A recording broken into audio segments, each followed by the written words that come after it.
শুভ সকাল আমার প্রিয় পরিবার। তোমরা সকলে কেমন আছো? আশা করছি যে যেখান থেকে আমার ব্লগটা দেখছো সকলে ভালো আছো। তোমাদের আশীর্বাদ ও ভালোবাসার সাথে নিয়ে আজকের ব্লগটা শুরু করলাম। তো বন্ধুরা, দেখেছো গায়ে চাদর মুড়ি দিয়ে কিন্তু সংসারের সমস্ত কাজে লেগে পড়েছি। সকালে উঠে পড়েছি আর সকাল সকাল, এখন বাজে ঘড়ির কাঁটায় ঠিক সকাল 6টা। আর শীতের দিনে সকাল 6টা মানে অনেকটাই সকাল। তো উঠে পড়লাম, কারণ কি জানো তো, সকাল সকাল যদি না উঠি না, তাহলে সংসারের সমস্ত কাজ কর্মগুলো করতে পারবো না। তাই সকাল সকাল উঠে বুদ্ধি খাটিয়ে সংসারে সমস্ত কাজগুলো খুঁটিনাটি দেখে সেরে নিচ্ছিলাম। আর দেখেছো বন্ধুরা, এদিকে আমি ঝাড় দিচ্ছি, কুয়োর ওপারে দেখেছো কুয়াশায় পুরো ঢাকা। কতটা ঠান্ডা পড়েছে তার মানে ভাবো তো। কিন্তু এখনো তো আরও ঠান্ডা পড়া বাকি আছে। তো উঠানটা ঝাড় দিয়ে ঝটপট বাকি কাজগুলো সেরে নিয়ে চলে এলাম রাতের বাসনগুলোকে সমস্তটাই মাজতে। আর কাল রাতে দেখছি এই ওভেনের ওই যে গ্যাসের বাটিটা আর ঝিকটা খুব নোংরা হয়েছে, তাই সকালবেলা বের করে নিলাম। আর কি জানো তো, আমরা না গ্যাসে রান্না করি না, তো সেই কারণে না রোজ মাজিও না। যখন দেখি খুব নোংরা হয়েছে তখনই মাজি। আমাদের গ্যাসে শুধু ছেলের রাতের খাবার আর জল গরম আর চা করা হয়, তাছাড়া গ্যাস খুব একটা ব্যবহার করা হয় না। আর যদি খুব ইমার্জেন্সি হয়ে গেল তখন কিন্তু গ্যাসটা ব্যবহার করি। তো বন্ধুরা, সকালে উঠে আমি নিয়ম মেনে পরপর সমস্ত কাজগুলো করছিলাম। আর জানো তো, সকাল সকাল উঠলে না মনটাও অনেকটা ভালো থাকে। আর এদিকে দেখি সকালে আজ কাচাকুচি নাই, তাই ভাবলাম ব্ল্যাঙ্কেটের এই যে কভারটা আছে না, এটা ব্ল্যাঙ্কেটটা পাড়ার পর খুব নোংরা জমেছে, মানে উপরেই তো রাখা থাকে, তোমার ঝুলগুলো জমে। সেই জন্য এইটাকে নিয়ে আসলাম একটু কুয়োর পাড়ে ধুয়ে নিতে। আর জানো তো, আমার যদি একটা কাজ কম থাকে, আমি ভাবি বাড়তি কীভাবে আর একটা কাজ সেরে নেব, তাই কিন্তু সেরেও নিচ্ছি। আর কদিন ধরেই ভাবছিলাম এই ব্ল্যাঙ্কেটের এই কভারটা একটু পরিষ্কার করতে হবে, কিন্তু সময়ের অভাবে আর করে উঠতে পারছিলাম না। শীতের দিনে উঠতে উঠতেই সকাল 6টা 7টা বেজে যায়। তারপরে এই এটা ওটা কাজকর্ম সারতে সারতেই বেলা যে কোন দিক দিয়ে চলে যায় বলে বোঝানোর মতো না।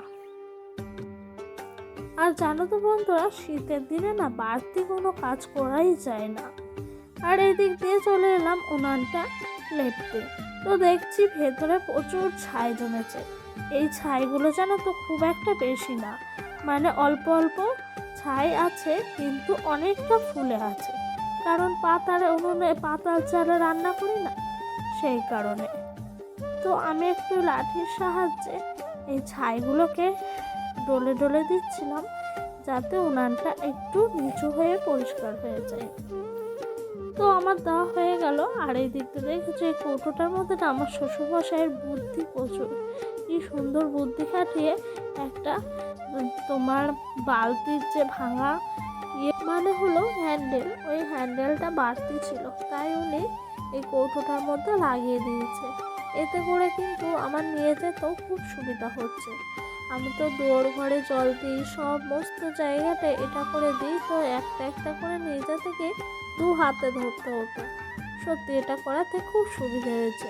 আর এই দিক দিয়ে উনুন লেপছি, আর ওই দিক দিয়ে আমার শাশুড়ি মা বলছে সবজি এসছে, কি সবজি নেব, শাক নেবো কিনা এসবই বলছে উনি।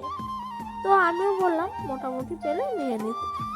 আর এই দেখো এদিক দিয়ে এসে ব্ল্যাঙ্কেটটা একটু ভাঁজ করে নিচ্ছিলাম। আর শীতের দিনে সত্যি কথা, আমাদের গৃহবধূদের যে বাড়তি কত কাজ থাকে, তার মধ্যে যে যুক্ত হয় বিছানার মধ্যে এক ঢিপ হয়ে থাকে। শীতকালে সকালটা দেখলে পরে আমার খুব রাগ লাগে জানো বন্ধুরা। বিছানাটা যতক্ষণ না আমি পরিষ্কার করতে পারি ততক্ষণ মনে হয় শান্তিই নাই, কি জানি কি করিনি একটা কাজ, এরকমটা মনে হয় বারবার। তো তাই চলে এলাম তাড়াতাড়ি করে বিছানাটা ভাঁজ করতে। আর সমস্তগুলো নিয়ে চেয়ারে রেখে দিয়েছি। আর এই যে চাদরটা আছে না, আর চাদরটা না সত্যি জানো বন্ধুরা খুবই ভালো, অনেকটা চওড়া আর লম্বা। আগে যে চাদরটা বানাতাম সেটার কালারটা তো কেমন হয়ে গেছিলো, প্লাস ছোটও ছিল। তো এই দিকটা দেখো ডোডো কি সুন্দর খেলা করছে। কি করছিস তুই? দেখো বন্ধুরা এই পাটকাঠির মধ্যে ও বসে বসে পাটকাঠি ভাঙছিল। কই পাটকাঠি ভাঙ।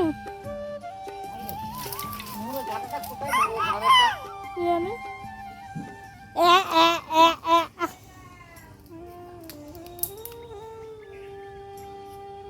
ও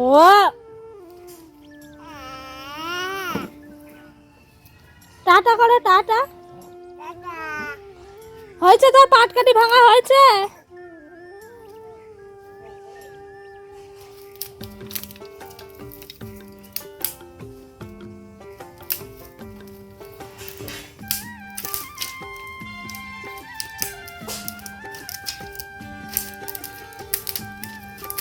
এগুলো ভাঙবি না পাপা, ওইগুলোই ভাঙো।